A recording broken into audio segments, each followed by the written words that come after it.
Hey dear students, do you know इस बार हमारे एग्जाम्स में इतने कम मार्क्स क्यों आए हैं? ऐसी क्या क्या हमारे सिले मिस्टेक्स थी? स्टूडेंट्स इस चीज को बहुत बेहतरीन तरीके से जानते हैं कि हमने क्या मेजर मिस्टेक्स किए थे, not silly mistakes. It is a major mistakes. आपने क्या किए हैं?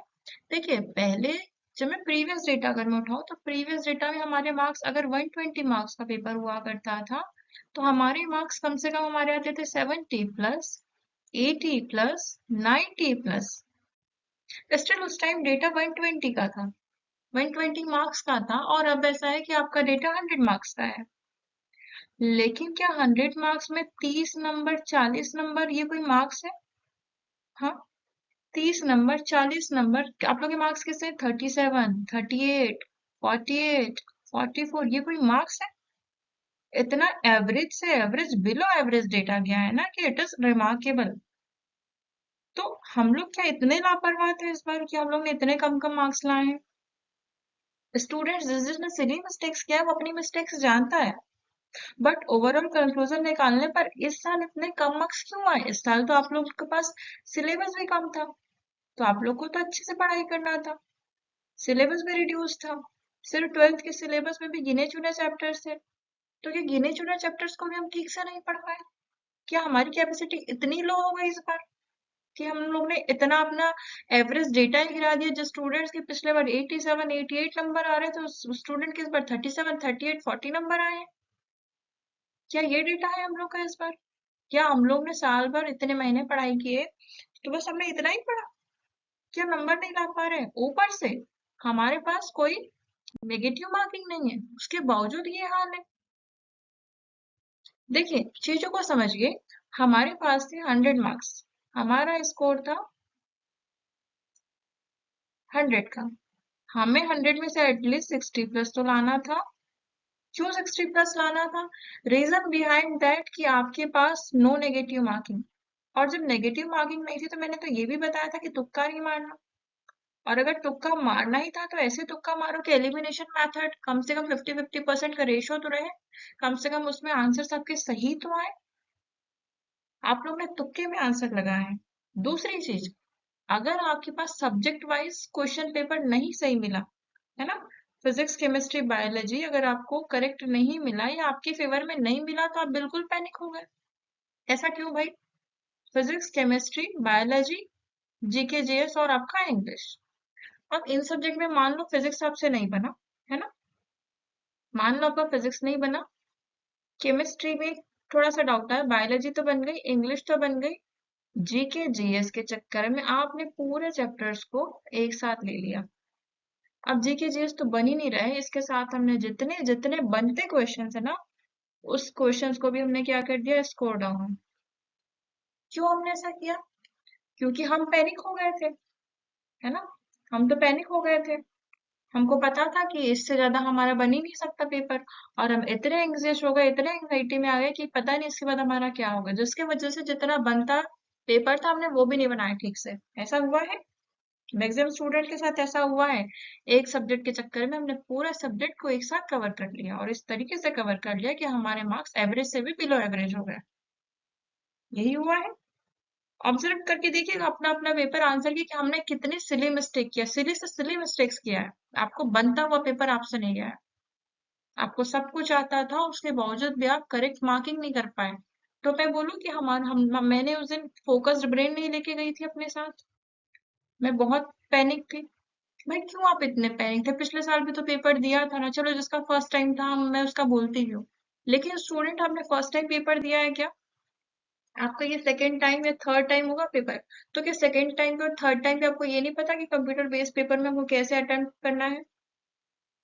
हाँ, कंप्यूटर बेस्ड अगर टेस्ट एग्जाम है तो आपको कैसे पेपर का अटेम्प्ट करना है, किस तरीके से करना है? मैंने बताया था कि अगर 120 मार्क्स का पेपर है तो पहले आपको 120 मिनट ही मिलते थे, है ना। लेकिन अब तो आपको ऐसा है कि अगर 100 क्वेश्चन तो आपको 120 मिनट है ना, फिर आपको इतना पैनिक होने की क्या जरूरत पड़ गई? हम स्कोर कर सकते थे 60 प्लस मार्क्स बहुत अच्छे से, बेहतरीन तरीके से। मैंने आंसर की देखा है कि किस तरीके से बच्चों के पेपर आए हैं, किस तरीके से बच्चों ने सिले मिस्टेक्स किए हैं।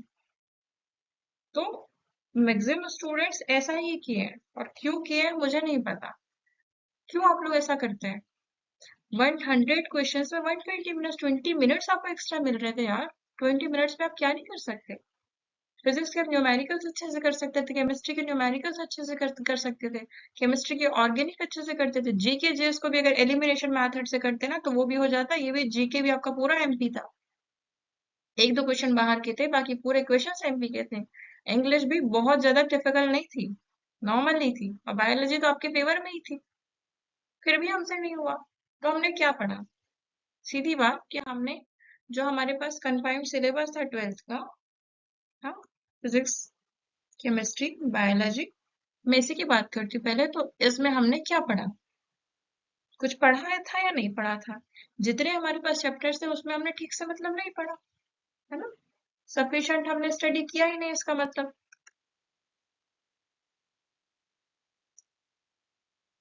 सफिशिएंट स्टडी हमने नहीं किया, जिससे सफिशिएंट स्टडीज नहीं होने के चक्कर में हमें क्या आया?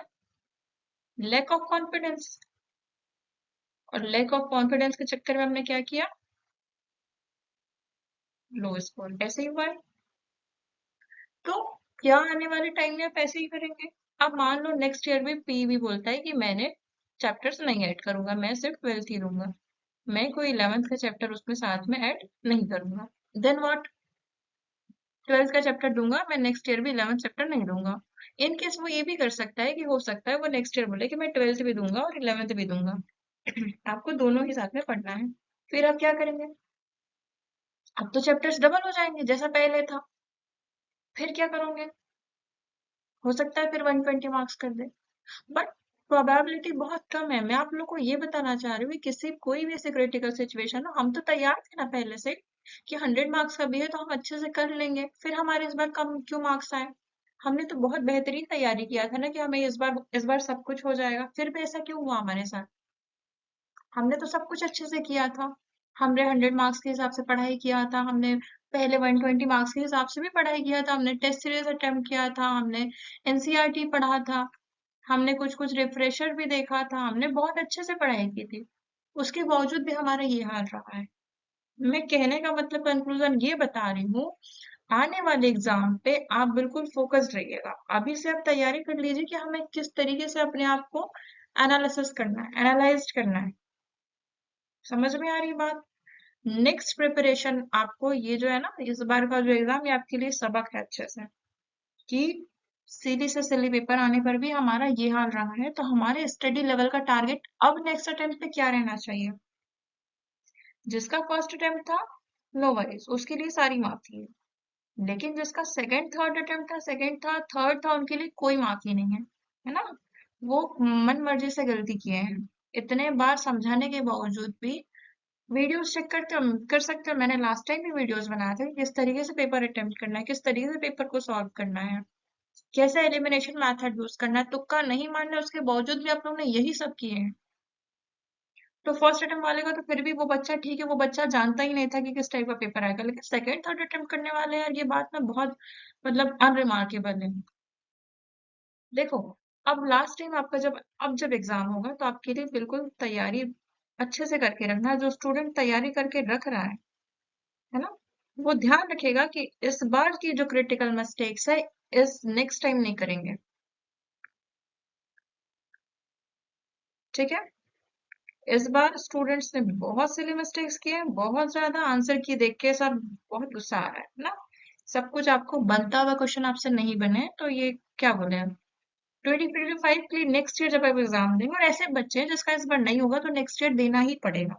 तो अब सुन लो कि अब क्या करेंगे आप, सिली मिस्टेक्स आप बिल्कुल अवॉइड करेंगे। ठीक, टाइम मैनेजमेंट बहुत इंपॉर्टेंट है। टाइम मैनेजमेंट आप अभी तक नहीं सीख पाए हैं, बिल्कुल रफ्तार में आप लोगों ने क्वेश्चन की पेपर किया है, जिसकी वजह से रफ्तार से आपके क्वेश्चंस आए हैं लो, स्कोर लो आया है। 100 मार्क्स तो बिल्कुल स्लोली स्लोली आपको अटेम्प्ट करना था, पेपर पेपर हो जाता अच्छे से। तीसरी चीज, रिवीजन बहुत अच्छे से करेंगे, हर एक सब्जेक्ट और हर एक टॉपिक के कॉन्सेप्ट मस्ट भी क्लियर रहना चाहिए। कंसेप्ट क्लियर रहेंगे, आपका सब कुछ अच्छे से रहेगा, और टेस्ट सीरीज सब बहुत अच्छे से करेंगे।